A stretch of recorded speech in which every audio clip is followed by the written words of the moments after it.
where we've lost Tough so one. much civility between human beings, and we are so quick to just get so defensive and so Right. angry. Why are we like that?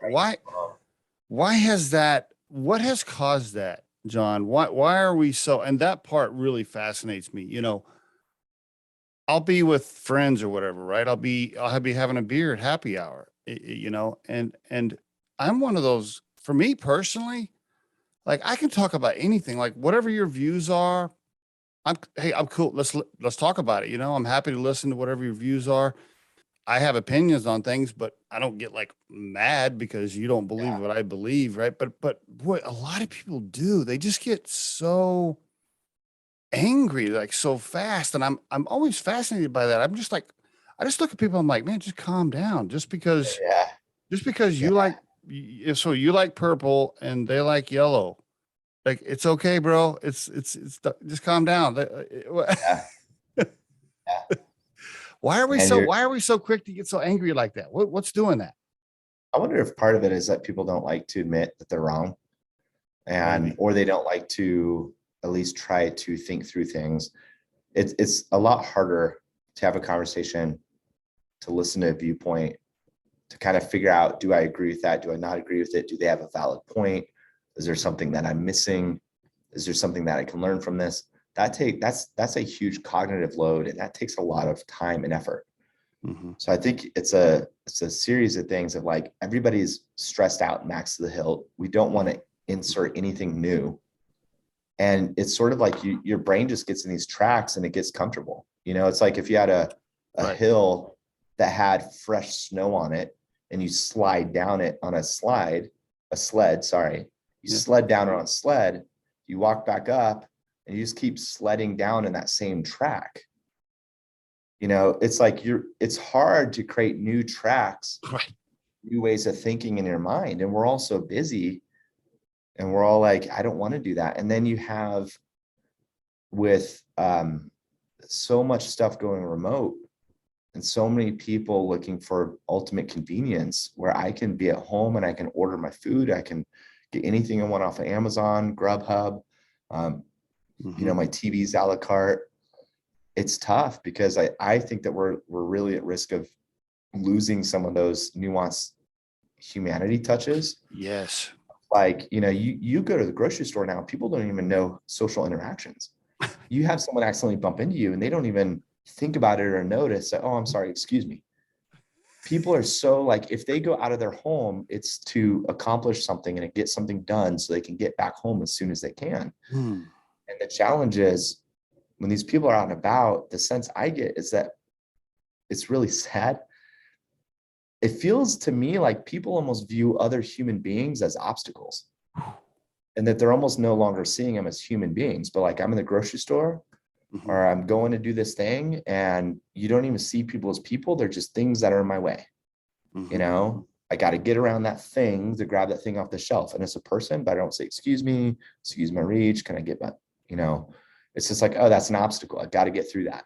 And then you have that paired up with media outlets and consumption of media and silos and echo chambers. And then they sit down with someone, and that person, unless they're instantly agreeable with you, and like, I 100% agree, I don't like that candidate, or I don't like that viewpoint, or unless they're instantly agreeable and they say like, I don't know about that. Like, I've read something different. So and of course they have read something different, because the feed in their phone, phone is feeding them what they've clicked on. So they're just constant. They're in the sled track, right? The feed on your phone is comparable to what you said about the sled track. They're just going down the same track, because they're once you click on whatever, it's feeding you, and then you're like, oh, well, everybody thinks like me, don't they? And then when you get out in the real world and you meet somebody that you're not talking to them on the phone, and you're talking to a human being, and they say, oh, well, I like purple. Don't you know purple's better? And they're like, and you're like, what are you talking about? I've been seeing yellow on my phone for 2 months. They freak out. Have you seen those things on Facebook? You probably have. They're really fascinating to me, where someone will say a word and then it's like, what do you hear? And then it's like, you hear purple or you hear red or something like that. And you're like, no, that's crazy because I heard purple the whole time. But as soon as you said red, I'm like, am I listening for red? And they're saying, and it's just the same video loop. And then suddenly That's you right. hear red and you're like, what? And it's this weird thing that whatever you put in your mind is what you're thinking about. And that's what you're hearing. And, it's like stuff that I tell my kids about positive thinking. It's not some woo woo, like, think positive about yourself and other things. It's the reality, which is the way your brain works, is that whatever you tell your brain to think about, your brain will think about. So if I say, hey, Steve, don't think about an elephant. As soon as I said elephant, I would imagine you probably pictured an elephant. Yes. So even though I said, hey, Steve, don't think about an elephant, the first thing your brain thought about was an elephant.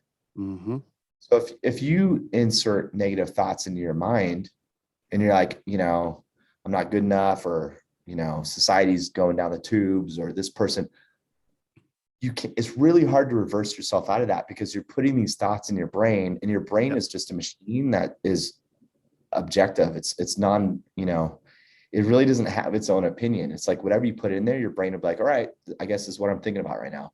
Good point. And, if you're consuming a lot of media, and misery loves company. So it's proven psychologically that people love that, because your brain, it's like, empty calories. It's like sugar. Like your brain loves trauma and drama. And like, that old saying, like, if it bleeds, it leads, in the news, because your brain just loves that stuff. You're right. And it's some weird security blanket too, of like, if I read about someone else going through something tough or other things, in some ways it makes me feel better, because I'm like, man, I'm safe in an office in Boulder, Colorado.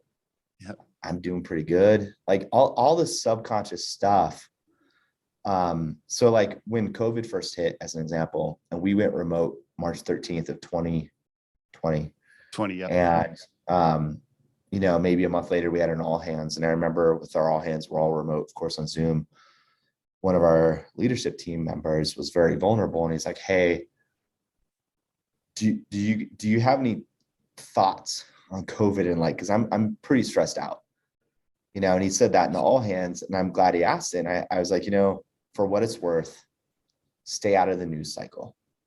So don't consume the news, stay out of the news cycle.